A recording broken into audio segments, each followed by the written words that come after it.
but I will sure as hell try. Come on, you might think that I came to play with you, but I swear that I'd rather die. Yeah, said I'm not the good man you think I am, but I'm good enough to say goodbye. Yeah. Goodbye, bye, bye, bye, bye, bye. So I know everybody out there has been stuck in a love situation, but somebody's pouring a lot more on you than you could ever give back to them. You're kind of wishing that the relationship police would pull you over and say, excuse me, did you know you were doing a happily ever after, and let's see where this goes on. And it starts to smother you when love should make you feel good and free. It starts to pull you down, and all you want to do is it makes you want to get out. Yeah. Said it makes you want to get out. Yeah. Oh, I said it makes you want to get out. Bueno, buenas tardes. Buenas tardes a todos los que están conectándose el día de hoy a esta transmisión, haciendo un análisis, pues pretendiendo hacer un análisis el doctor Fernando Pedraza. Doctor, buenas tardes. Muy buenas tardes, pues un abrazo, Julio, un gran abrazo a los redescuchas o televidentes aquí desde Nogales. Así es. Estamos el día de hoy, doctor, pues tratando de retomar el hilo, ¿no? El hilo de lo que hemos estado por tanto tiempo pretendiendo continuar, ¿no? Que es hacer un análisis de nuestra situación como ciudadanos, desde nuestra perspectiva como ciudadano, a través de, pues, de este esfuerzo de producción audiovisual a través de Facebook. Y solamente, bueno, no pretendemos cambiarle la perspectiva a nadie, ¿no? Solamente lo único que estamos intentando el día de hoy, como en otras ocasiones, es ponerles al tanto de lo que está sucediendo desde nuestra humilde perspectiva. Y el día de hoy, doctor, hemos estado platicando por algún tiempo sobre cómo podemos retomar el hilo de estos análisis, ¿no? Y el día de hoy, pues el doctor, preguntándole yo al doctor Fernando Pedraza, ¿qué sería bueno para platicar? Se habla mucho de la pandemia, doctor, ¿no? Estamos, yo creo, muy saturados de información de la pandemia, pero perdemos algunas perspectivas, algunas otras perspectivas, o empezamos a ver los temas muy difusos a través del tema de la pandemia, cuando son pues temas que deberían de estarnos importando, como es la cuestión de la educación. No hemos perdido de vista cómo está afectando la pandemia a la educación, no solamente en la cuestión de la salud, pues hacia los ciudadanos, sino también cómo está afectando la pandemia del COVID a la educación y cómo está afectando también a la cuestión laboral, ¿no? ¿Qué te parece? Si empezamos contigo, que nos ilumines, maestro Ptolomeo.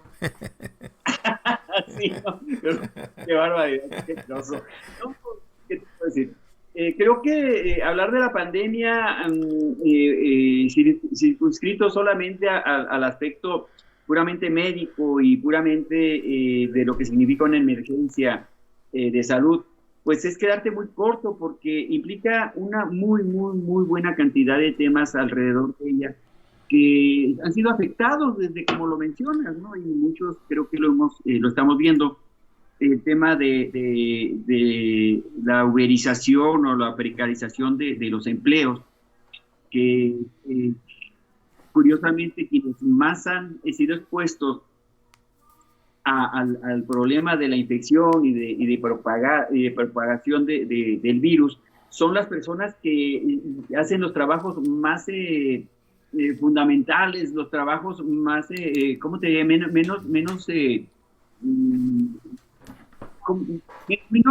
especializados. Me refiero a los taxistas, a los de transporte, a la gente que maneja un autobús o que maneja un camión de volteo, acá le llaman don pesqueo, a los que reparten comida o pizzas, y que finalmente, como siempre, es ese eslabón más débil, y que sale siempre más dañado de todo esto, de cualquier tipo de emergencia.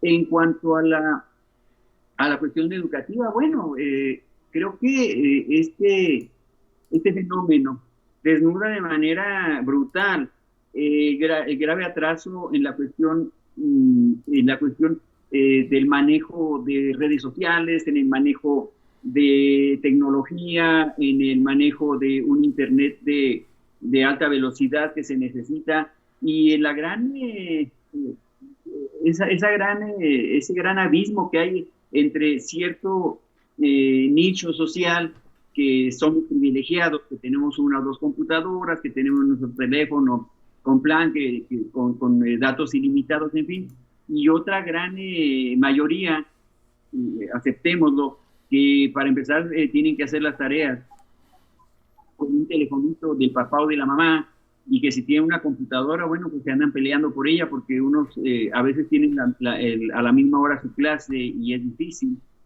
pero no solo eso, las grandes deficiencias técnicas y de conocimiento y de preparación de todo el gremio educativo, porque es muy lamentable a veces escuchar o también ver cómo no se han adaptado o es imposible que se adapten en tan poco tiempo los profesores a estar frente a una cámara de la computadora o la cámara de su laptop y no saben si realmente le están poniendo atención sus alumnos.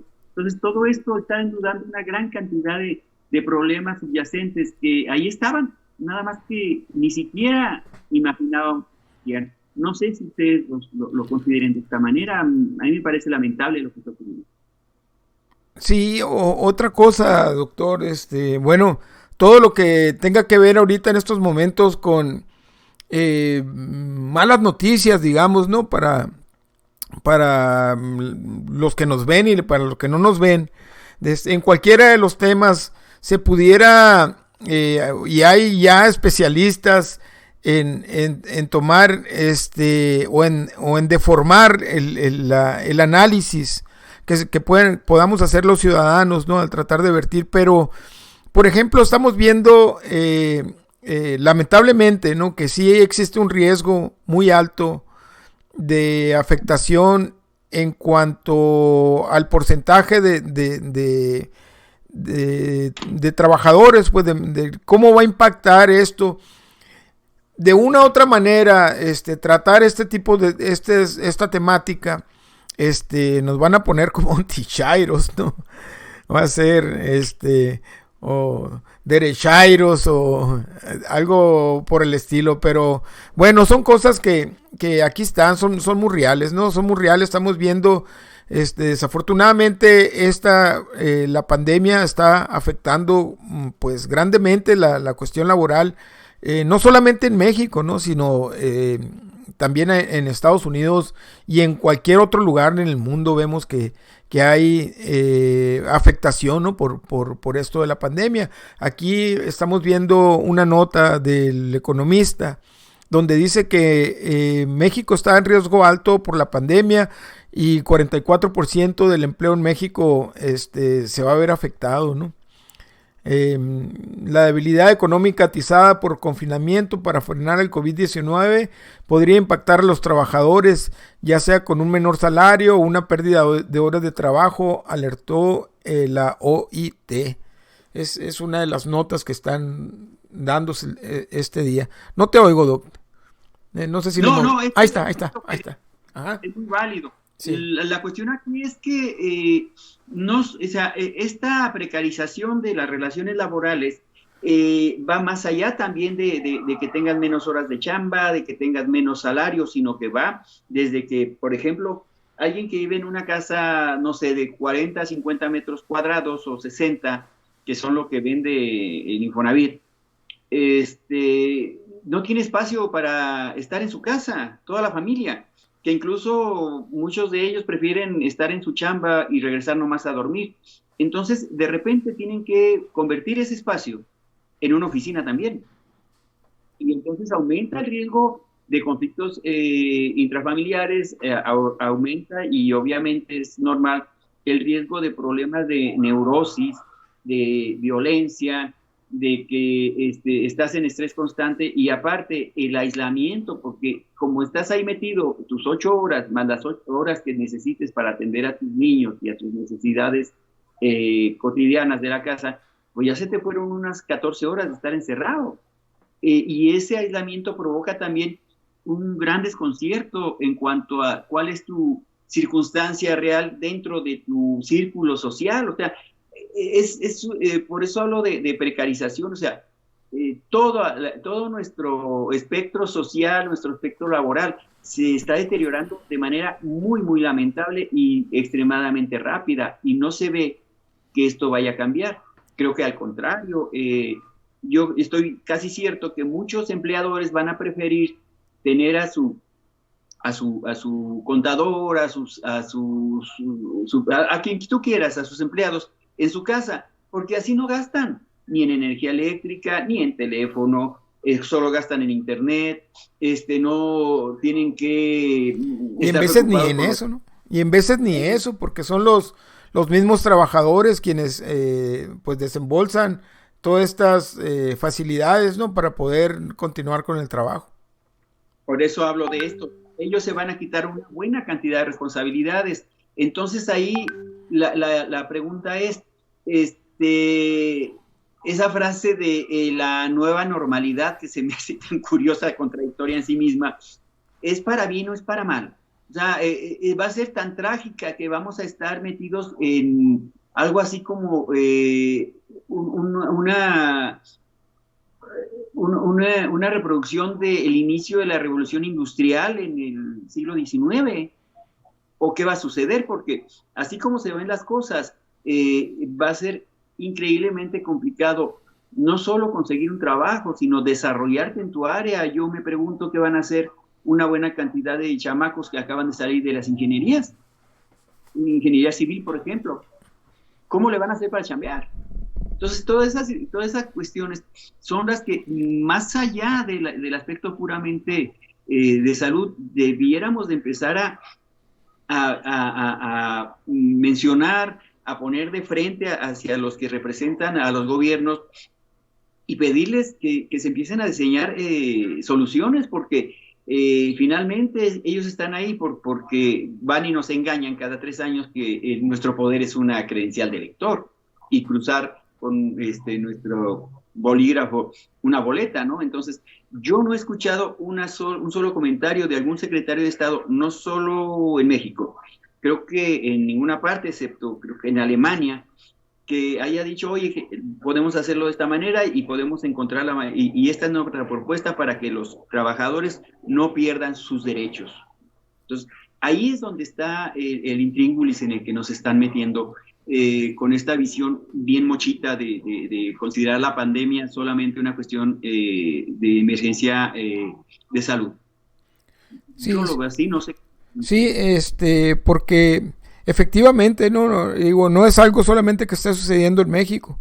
Yo no tengo tampoco ninguna otra información, no tengo ninguna otra fuente, más lo que se alcanza a escuchar así de pasada, digamos, a través de los medios de comunicación, pero es cierto que esta pandemia no es propia, pues, y esta problemática, la problemática que se venga por la cuestión de la afectación en este caso de México, con 24 millones de empleados que están vulnerables ante la pandemia, se está replicando también en cualquier otro rincón del mundo, en cualquier otro país, y no hemos visto la luz al final del túnel, ¿no?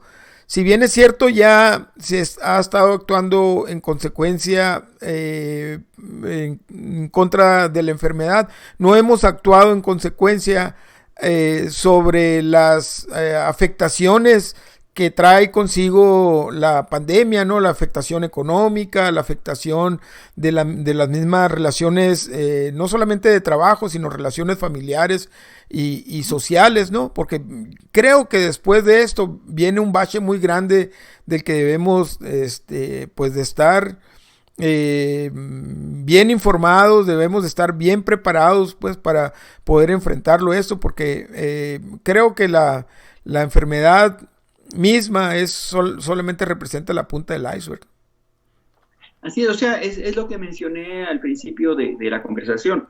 O sea, esta enfermedad desnuda una buena cantidad de circunstancias en las que nos habían metido en un proyecto neoliberal que pues todo es un depredador social y no solo ecológico, es un depredador social y económico.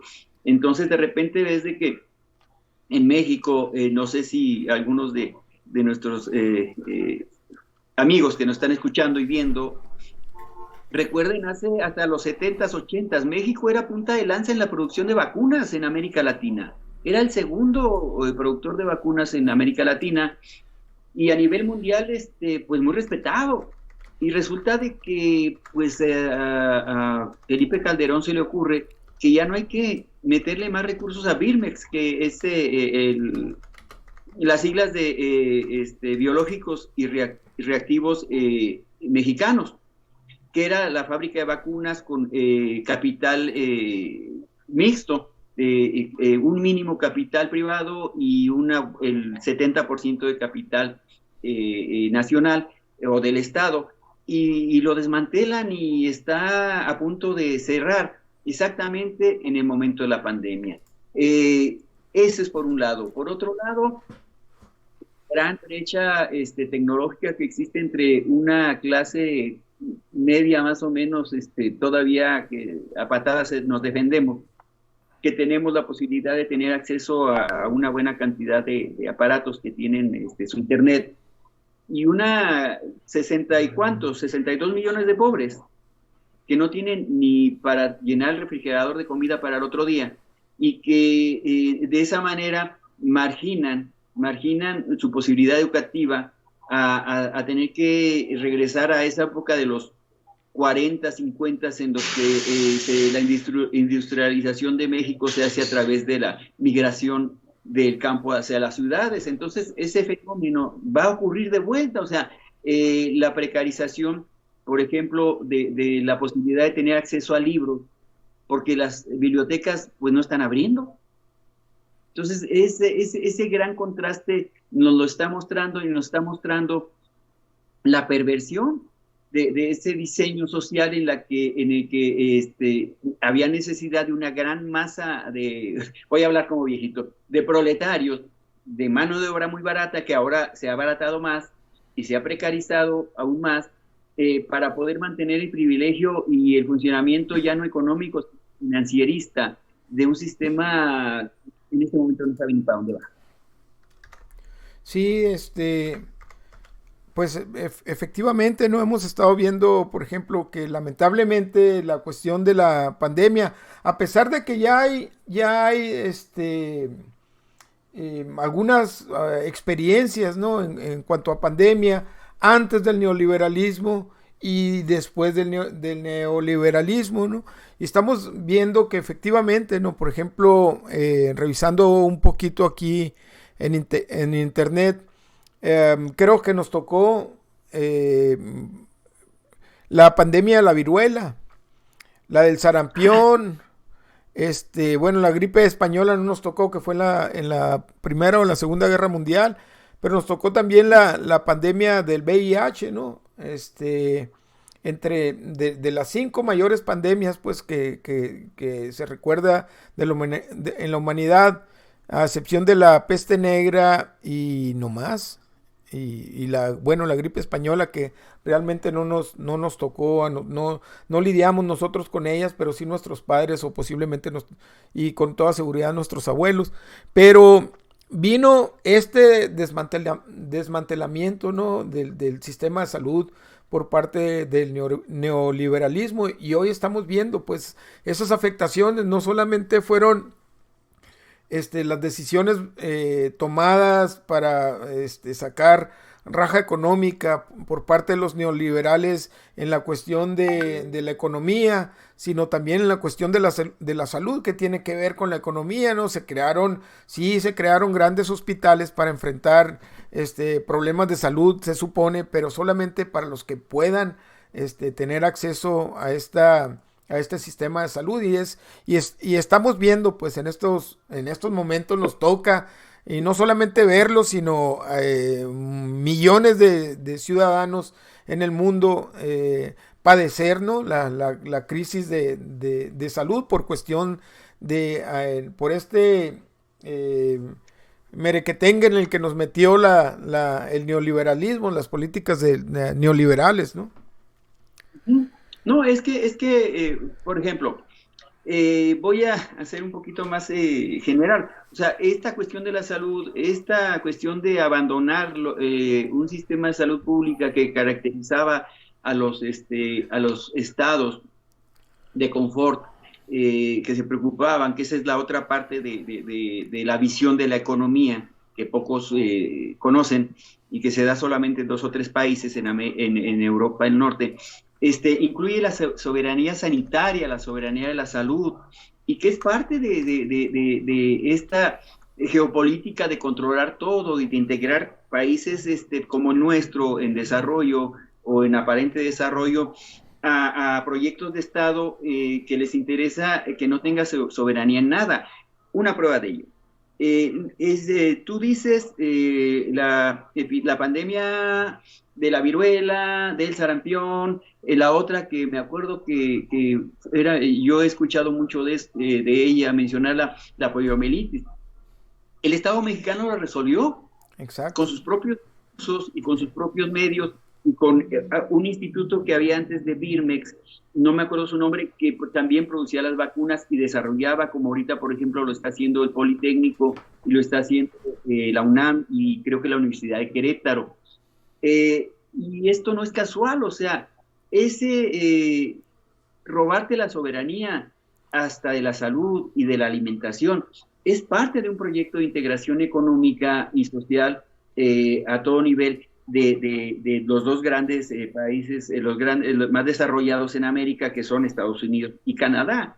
Entonces, ahí es donde debiéramos de empezar a entender que como sociedad necesitamos, como dicen por acá, ponte trucha, compadre, malíciala. Tenemos que empezar a señalar y a exigir y a mostrar alternativas a los estados como nación, para dónde queremos como sociedad que se desarrollen, porque no es posible que nos tengan a la expectativa de que buenamente el imperio te regale su derecho a vacunar a una parte mínima de sus habitantes, nada más para que tú sigas siendo el guardián de la frontera entre Guatemala y México. Entonces, eso era inevitable, porque ¿con qué elementos de soberanía podemos evitar eso? No tenemos nada para negociar, pero no podemos permanecer siempre en esa circunstancia y con esta postura casi nihilista. Doctor, ¿crees que haya en la pandemia mexicanos de primera y mexicanos de segunda? El gran broncón es que con esta falta de capacidad heredada, todos somos de segunda, porque no tenemos ni la posibilidad de comprar vacunas, porque la cantidad de vacunas que se necesitan no existe, apenas las están fabricando, y es cuando me da mucha risa de que dicen, es que están utilizando las vacunas como instrumento político. Pues, ¿y cuáles vacunas si no hay?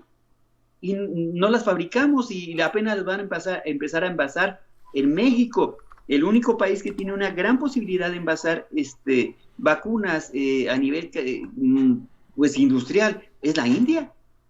De ahí en fuera nadie, ni China. Entonces, pues ahorita todos somos de segunda, señor. Ok, te pregunto porque, bueno, a pesar de la pandemia,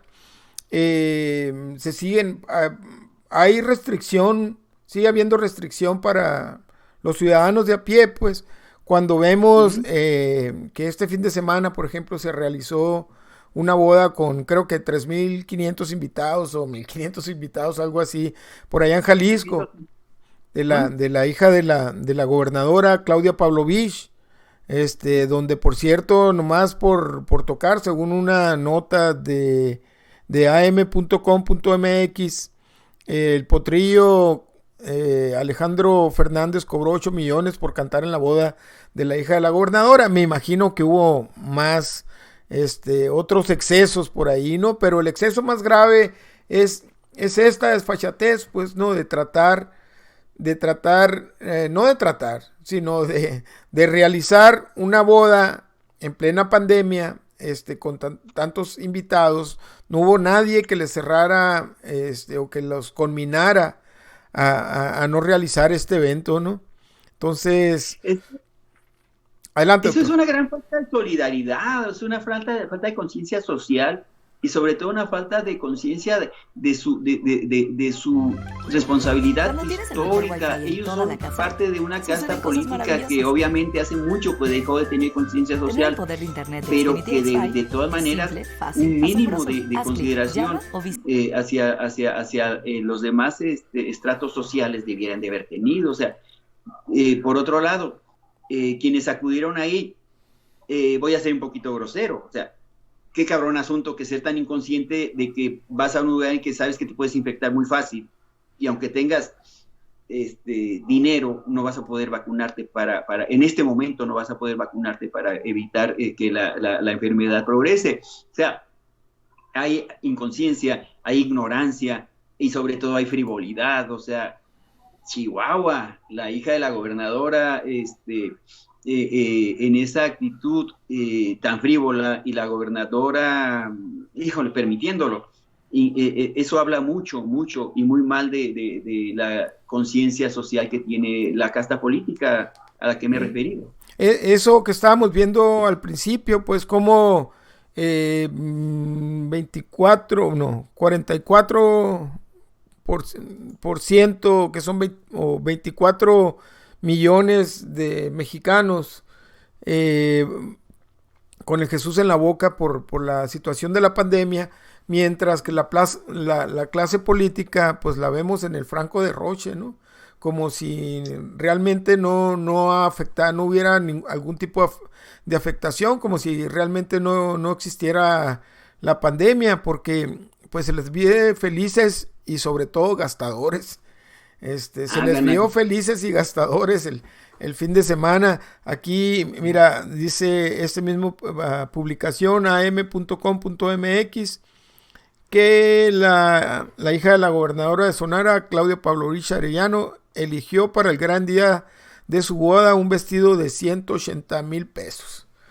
Cuando a nuestros pobres trabajadores que los mandan a su casa, y hemos visto algunas experiencias en Facebook que han estado reportando, ¿no? Haciendo denuncias públicas, porque lógicamente que no están afectando, no se están afectando y no están actuando pues las instituciones en el sentido de hacer valer la justicia, ¿no? Para los trabajadores. Por ahí andan algunas denuncias públicas, te digo, en este sentido de que incluso se les despide a los trabajadores después de haber trabajado en sus casas sin haber percibido apoyos ni de electricidad, ni de internet, ni de uso de oficinas y todo lo que va alrededor, ¿no? de poder desarrollar un trabajo desde la casa. Pues no conforme con eso, algunos ciudadanos o algunos trabajadores están siendo despedidos, ¿no? Ahora no sé en México cómo está el apoyo hacia los desempleados por la cuestión del COVID, pero en Estados Unidos, aún con el apoyo que está otorgando el presidente Biden de $1,600 por COVID, pues no alcanza, no va a alcanzar, no sé en México, no tengo el dato exactamente en México cómo esté el apoyo. Siguen las becas, por ejemplo, para los estudiantes, las becas Benito Juárez, no sé hasta dónde podrán tener algún alcance que amerite el que bajar pues las afectaciones por la pandemia y por el COVID, pero Bueno, no sé si tienes alguna información, ya casi para irnos, doctor, y nomás para No, recordar. Adelante. las becas sí, sí las siguen, se las siguen dando a los muchachos, a pesar de que, como dicen por ahí, es que cómo vamos a mantener a un nini, pero también, y a los estudiantes con más razón les están dando sus becas. Ayer mismo el jefe del Ejecutivo de México menciona que para 2024 van a duplicar la pensión universal a los adultos mayores de 65 años, creo. Y eso muestra una gran diferencia en concepto de Estado, de gente que vinieron a malbaratar lo poco que había en el país, y que estas son las consecuencias. Y que, por ejemplo, yo estoy casi seguro que si ahorita estuviera gobernando el revolucionario Inns, nos estarían vendiendo, nos estarían vendiendo las vacunas, estoy casi seguro. O sea, yo nada más me pongo a pensar quién estaría haciendo los grandes negocios. Sí, y contrastando con eso, vemos lo que le pasó al hijo del director de la Comisión Federal de Electricidad, que quiso hacer uso de las viejas prácticas y no, pues regresas Sí, el dinero a quitar los aparatos que ni sirven, y y no le hace que seas el hijo consentido de Bartlett, pero así aquí es. no viene. Entonces, Bueno, esos contrastes son los que debiéramos de tener presentes a la hora de hacer juicios, porque a veces los juicios son muy sumarios. así es.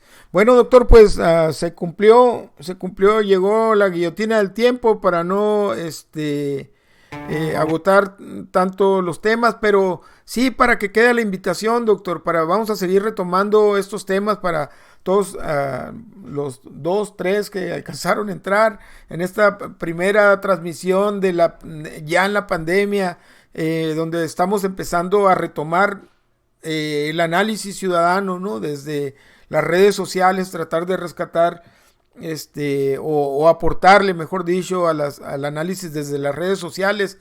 Pues invitamos a toda la gente a los que nos escuchan y a los que nos ven, que compartan, que le pongan algún Claro, tipo de manifestación, un like, un no me gusta, una risa, lo que quieran, algún comentario.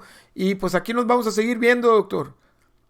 claro, con todo el placer, de verdad un gusto, y obviamente pues te agradezco mucho la posibilidad de participar en este tipo de conversatorios, porque en lo personal a mí me enriquecen, aprendo mucho y sigo en contacto con la gente. No sé si pueda ser válido que si quieren mandarme algún comentario, o sea, a mi Facebook, en Fernando Pedraza, así aparezco en el Facebook, y sería prudente, sería bueno, porque el intercambio de opiniones te enriquece. Así es, así es. Pues gracias, gracias, doctor. Y esperamos retomar el hilo de los análisis, si no diariamente, ojalá y se pudiera, ¿no? Pero si no, cuando menos una vez a la semana. Gracias, doctor, pues, y gracias a ustedes que tuvieron la amabilidad de escucharnos y de quedarse delante de sus computadoras o en sus teléfonos celulares aguantando esta conversación. Nos vemos pronto, doc. Un fracaso. Hasta luego. Hasta luego.